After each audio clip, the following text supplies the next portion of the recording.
What's up, y'all? Happy Friday, and welcome back to another Friday Coffee Q&A, where I am answering a question from a real founder. So let's dive into it. This founder asks, what is included in the core foundation for a healthy business? I've been stagnant. I feel you, sis. So it's a great question. I think it is probably on the doorstep of a whole bunch of people and probably up in their houses too, right? So number one, you want to make sure that your business plan is grounded on products, right? And a mission that is in alignment with your zone of genius. What do I mean by that? You are not doing yourself a service if you are only doing something because it is sexy for a given time. Why? Because as your customers graduate from that level, right, from that stage, it's going to be very, very hard for you to keep pace with what they need, right, in the next step of their journey. Another reason why. People's appetites change, right? The way they want to consume things change, right? If we think about the last 10 years, at some point, we transitioned from, the supersized fry to being more health conscious and salad showing up on the menu, and then transition from there to wanting natural products. So soda brands started saying, we use natural cane sugar. And then all of a sudden you migrated into vegan friendly options, etc.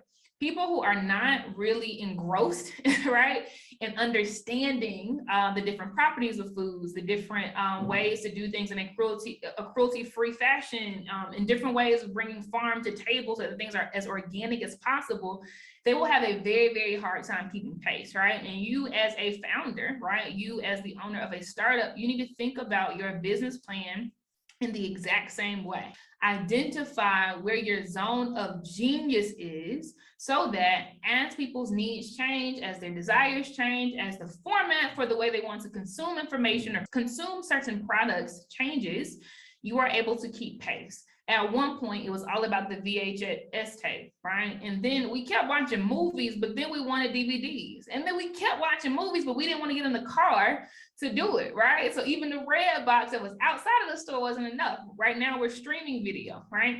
So think about it in the same way and operate from your zone of genius. It is no coincidence that I am teaching Black female entrepreneurs about starting and scaling, right, new businesses. That is my zone of genius. I can pull from that lane all day long, from the pre-website phase to the website phase to the deployment and the launch phase where you're trying to find the product market fit to the point where you found the fit and you're looking to grow, right? This is my zone of genius, right? So the core foundation, you need to make sure that your business plan is anchored on the right products and services that are very well aligned to your zone of genius, your training, your passions, right? Your skills, your strengths, okay?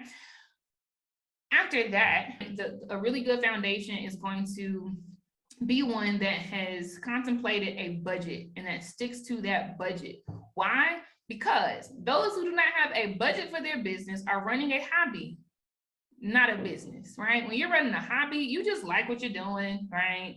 If the money comes, it comes. If it doesn't, it doesn't, right? You're not necessarily spending money on quality things, right? You will graduate to certain levels of quality as you decide that you care enough to do so. When you are running a business, you need to already know out of the gate what staffing is going to cost you, out of the gate what software is going to cost you, out of the gate what logo creation is going to cost you, out of the gate what it might cost you every year to run the website, right?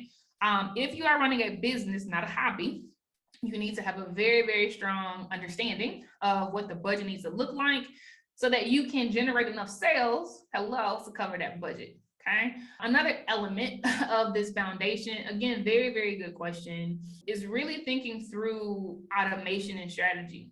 Automation and strategy. Why?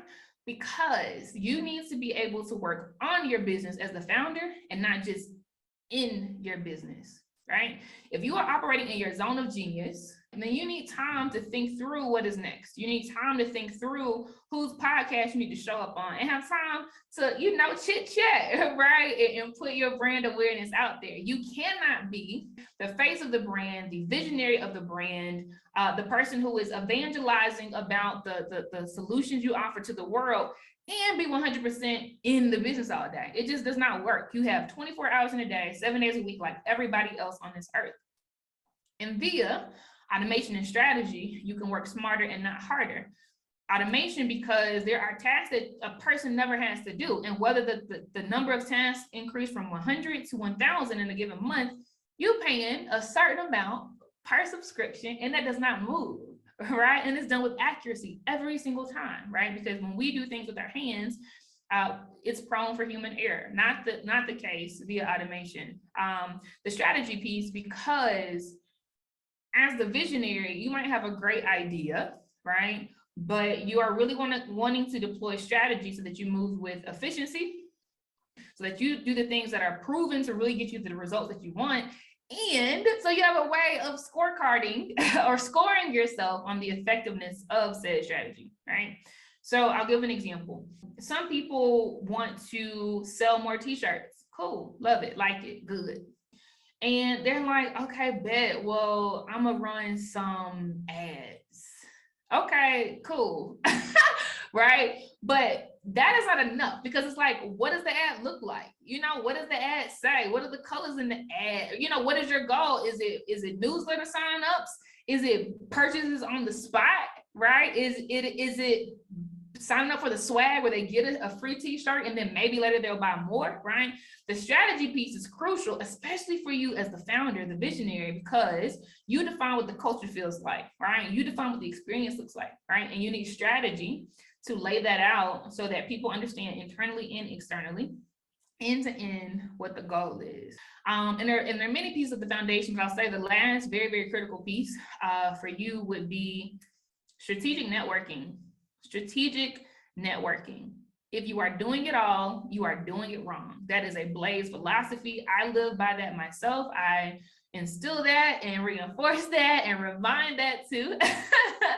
Every single woman that I encounter in the Blaze network, and you are no different. If you are doing it all, you are doing it wrong. So you need to be strategically networking so that you have the support, the resources, the evangelists in the street outside of you, making your revenue growth happen, right? Making your brand awareness happen, making shared projects and shared budgets happen. Scale is different from revenue growth, and that scale allows you to increase your revenue without increasing your time spent, right? And when you have other people you're working with, that absolutely happens. It allows you to increase your revenue growth without increasing your expenses, right? When you have people sharing costs with you, that absolutely happens. And my dude, Bob Johnson, the former president of BET, he said, you make your friends before you need them. And in business, the people you're working with are your friends, right? These are not transactional relationships where the first time somebody hears from you, you're like, and can I have $5,000?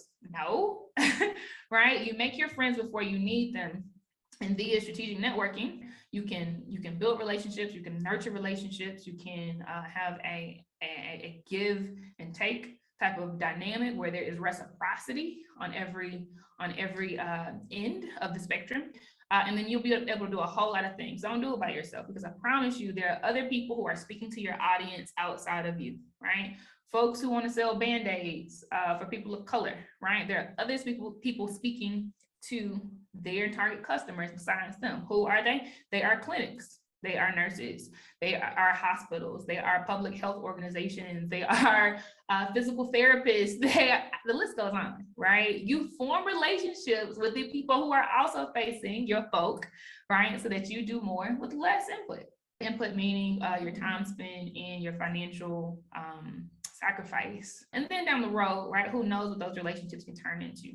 But that's what I would recommend. I actually do teach a course, a live course called the Blaze Business Intensive to Black female entrepreneurs who are looking to do exactly what you described, right? Strengthen the core foundation of their businesses. So I would strongly encourage you to enroll. Go to blazeknowledgeacademy.com if you want to learn more about this course, but it is super fire. It is 6 weeks long, and it is an intensive. It is for people who really want to catapult their businesses and revitalize, why they started, and really have clarity in what they're doing instead of confusion and overwhelm and burnout and all of the things that cause us to be stagnant in the first place, okay?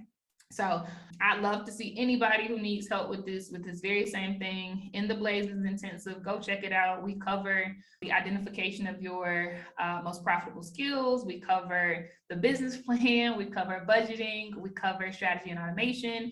We cover cash flow projections, and we cover strategic networking. So pull up some of y'all. I'll see you on the other side. Thank you.